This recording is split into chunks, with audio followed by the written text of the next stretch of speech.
Hello students, welcome to Mohit Bansal classes. बच्चों, June 2025 का result already announce हो चुका है एंड हमारे साथ में है हमारी प्राउड स्टूडेंट निशा, जिन्होंने सीएमए फाइनल के group 4 paper number 17 cost and management audit के अंदर 80 मार्क्स सिक्योर करे हैं।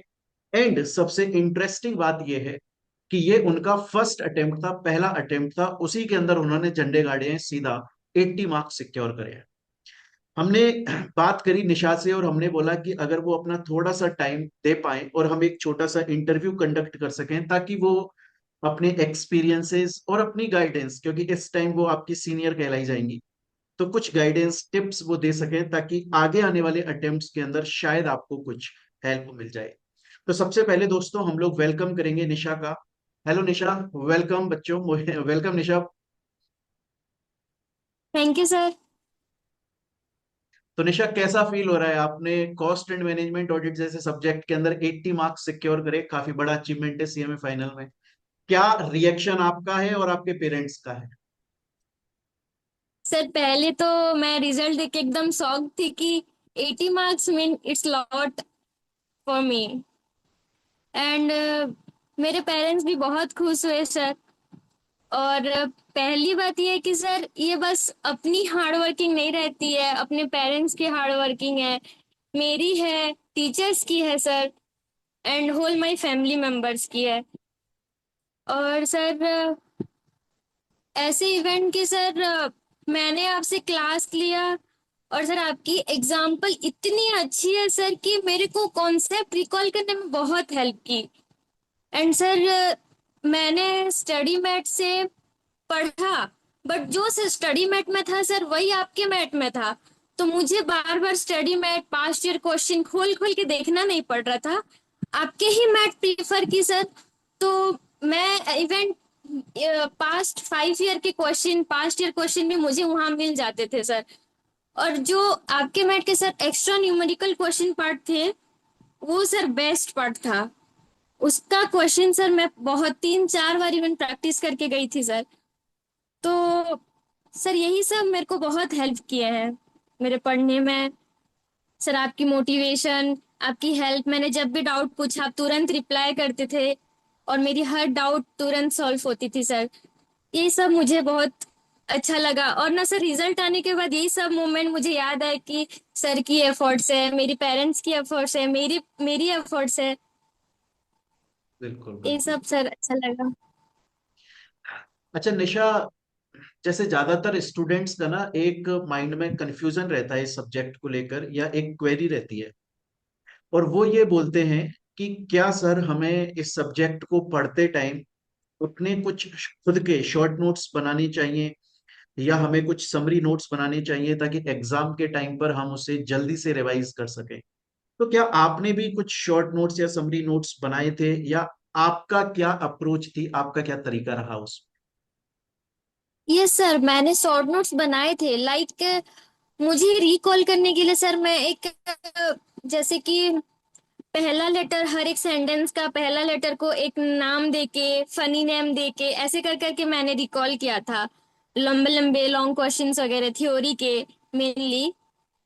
और मेनली सर आपके बुक्स में सिंपल सिंपल लाइन में सर हर एक चीज समझा गया था। तो मेरे को जो वर्ड डिफिकल्ट लगते थे, मैं पढ़ते समय वहां पे लिख देती थी कि मुझे हिंदी में ऐसे इसका मतलब यही है। ये सब चीज मुझे रिकॉल हो जाती थी। और शॉर्ट नोट्स मैंने बनाए थे सर, ऐसे कीवर्ड लोग बना बना के पढ़ी थी मैं, जाके थ्योरी में फटाफट याद कर पाऊं और लिख पाऊं। तो सर शॉर्ट नोट्स तो जरूरी है सर, बनाना पड़ेगा उसमें थ्योरी रिकॉल करने के लिए मेनली। बिल्कुल। अच्छा, दूसरा निशा, ये ज्यादातर बच्चों का एक क्वेश्चन रहता है, क्योंकि कॉस्ट एंड मैनेजमेंट ऑडिट वैसे देखा जाए तो बच्चे के लिए प्रैक्टिकल सब्जेक्ट के नजर से बच्चा इसको देखता है, पर इस सब्जेक्ट के हाँ। अंदर अगर 35 से 40 मार्क्स का आपका प्रैक्टिकल न्यूमेरिकल क्वेश्चंस आते हैं, तो फिफ्टी हाँ। फाइव सिक्सटी मार्क्स के आपके थ्योरी क्वेश्चंस आते हैं।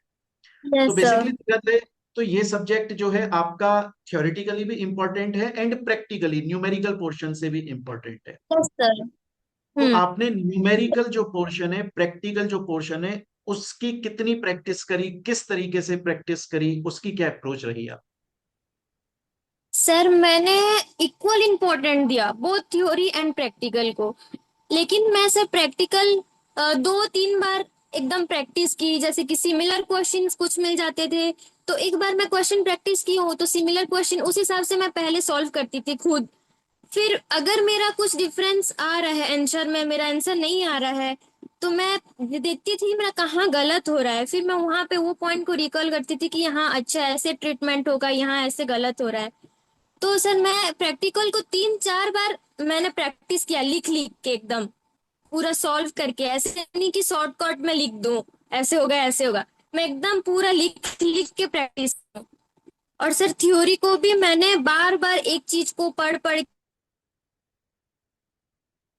ये ऐसा है, ये ऐसे होगा, ऐसे समझ समझ के सर पढ़ती थी ऐसे।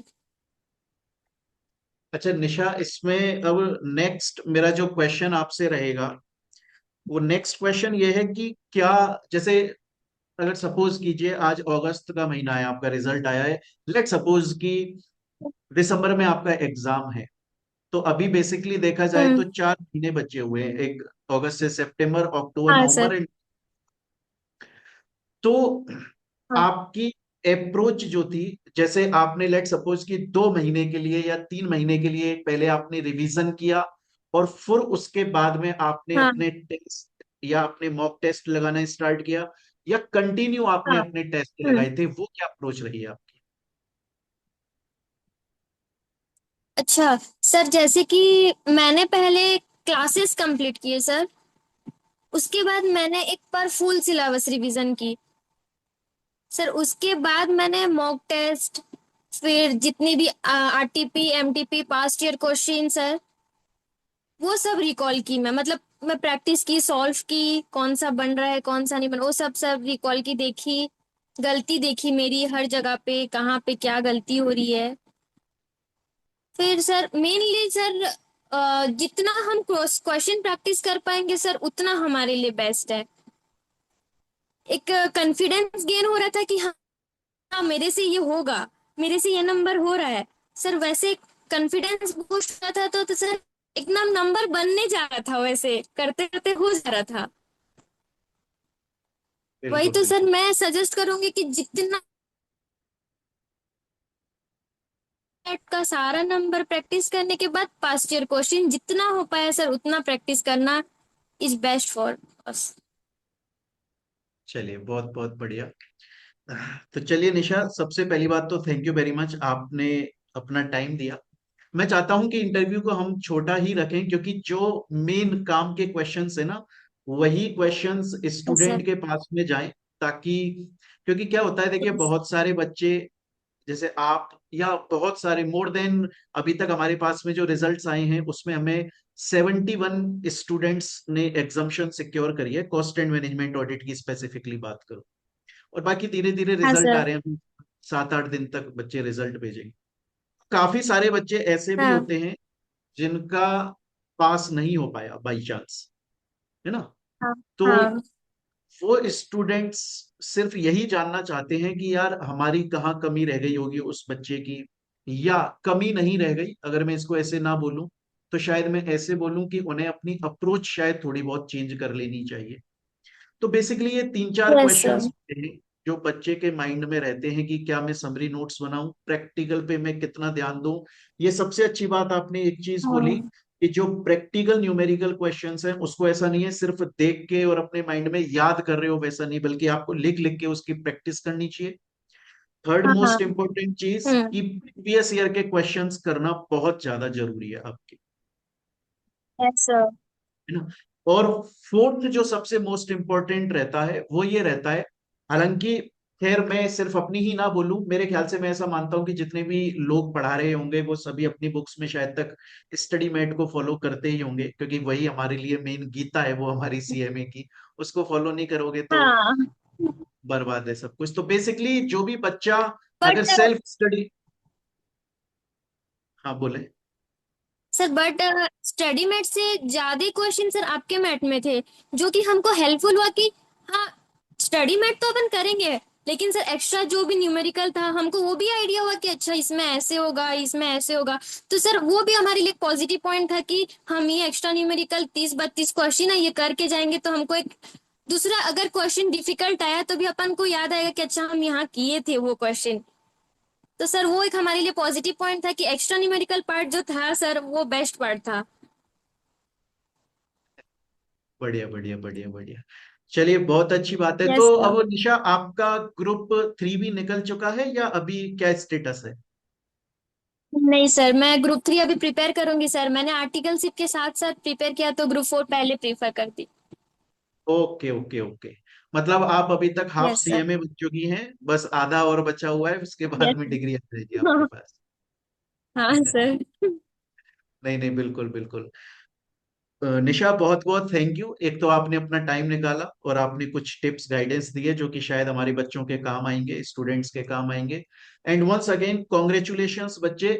टीचर से ज्यादा मेहनत मैं हमेशा बिलीव करता हूँ, क्योंकि एक टीचर के कुछ बच्चे पास होते हैं तो फेल भी होते हैं, उसकी जिम्मेदारी भी हमारी ही रहती है। बट अगर कोई स्टूडेंट की सक्सेस है और अगर उसने इतना कुछ अचीव किया है, तो उसमें 80%, इवन 90% उस बच्चे की मेहनत है, बाकी 5-10% का हमारा थोड़ा बहुत कंट्रीब्यूशन रहता है।